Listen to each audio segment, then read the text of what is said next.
आइए समझते हैं टॉपलिंग और स्लाइडिंग। टॉपलिंग फर्स्ट और स्लाइडिंग फर्स्ट। टॉपलिंग क्या होती है आइए समझते हैं। मैंने इसके ऊपर ये ट्रॉफी रख लिया है। विल इट टॉपल और स्लाइड?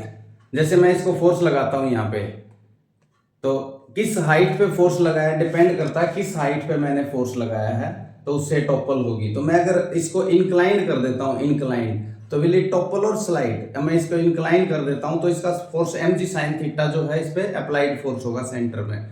ये देखिए, अब ये टॉपल करेगी या स्लाइड करेगी? टॉपल। ये टॉपल कर रही है, यहाँ पे टॉपल कर रही है क्योंकि इसकी हाइट ज्यादा है।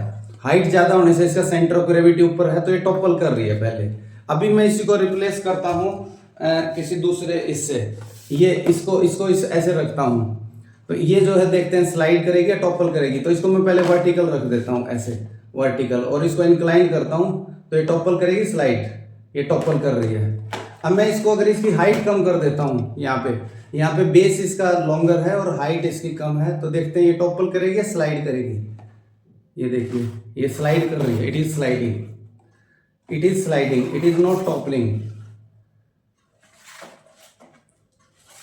यहाँ पे ये टॉपल नहीं कर रही। तो क्या फर्क पड़ता है, कैसे डिपेंड करता है? हाइट अगर ज्यादा होने से जो है टॉपल के चांस, टॉपलिंग के चांस बढ़ जाते हैं। आप have placed this tray. Over here I put a cup of tea and let's check whether it will topple or slide. I lift it from this side. Yes, not toppling, sliding. It is sliding. Now I remove this and I place a piece of cloth over it. I again lift it from right side. Yes, you can check. Yes, it has toppled. यहाँ पे ये body है, इसकी height जो भी है, मान लिया कैपिटल एच इसकी हाइट है और बेस इसका बी है।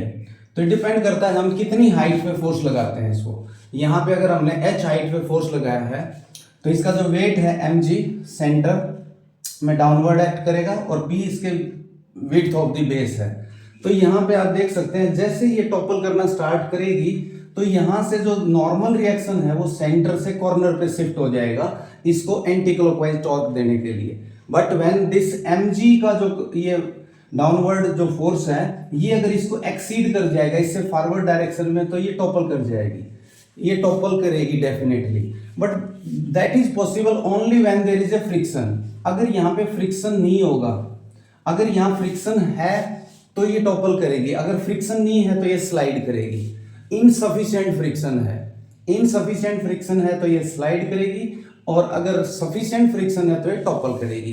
तो let's understand what is the minimum force required to topple the body. तो मान लिया हम इस पॉइंट के अबाउट, mg के अबाउट चेक करते हैं, इसके अबाउट या इस कॉर्नर के अबाउट, इस कॉर्नर के अबाउट।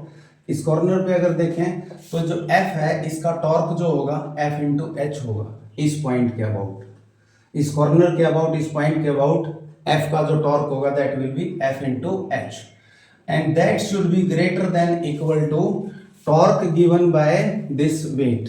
वेट जो है इसका टॉर्क एंटी क्लॉकवाइज होगा यहाँ पे इस कॉर्नर के अबाउट, तो that will B mg into इसकी डिस्टेंस ये है हमारी b/2, बेस का हाफ। तो यहां से कंडीशन आ गई टॉपलिंग की, हमने टॉपलिंग की कंडीशन निकाल ली।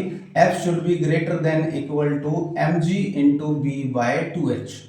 ये टॉपलिंग की कंडीशन आ चुकी है। फ्रिक्शन की जो मैक्सिमम वैल्यू है that is less than equal to μn, maximum value μn और n इज योर mg, तो फ्रिक्शन की वैल्यू आ गई हमारी μmg। तो mg/2h less than this μmg, तो यहां से mg कैंसिल और यहां से आ जाएगा mg cancel, mu should be greater than equal to b/2h। अगर फ्रिक्शन, कोएफिशिएंट ऑफ फ्रिक्शन इससे ज्यादा है तो बॉडी टॉपल करेगी, टॉपलिंग फर्स्ट। तो in that case toppling first. Otherwise if this mg/2h greater than है, इससे ज्यादा है, फ्रिक्शन इनसफिशिएंट है, तो उस केस में बॉडी स्लाइड करेगी। तो स्लाइडिंग की कंडीशन आ जाएगी हमारी mg/2h लेस देन की जगह आ जाएगा ग्रेटर देन μmg। तो यहां से mg कैंसिल और mu is less then b/2h, इसको बोलेंगे इनसफिशिएंट फ्रिक्शन, इनसफिशिएंट फ्रिक्शन। तो इनसफिशिएंट फ्रिक्शन, तो इनसफिशिएंट फ्रिक्शन होगा तो बॉडी स्लाइड कर जाएगी, म्यू की वैल्यू लेस होगी, और म्यू की value at least greater than this होगी, तो बॉडी के चांसेस हैं टॉपल करने के। Okay, thank you.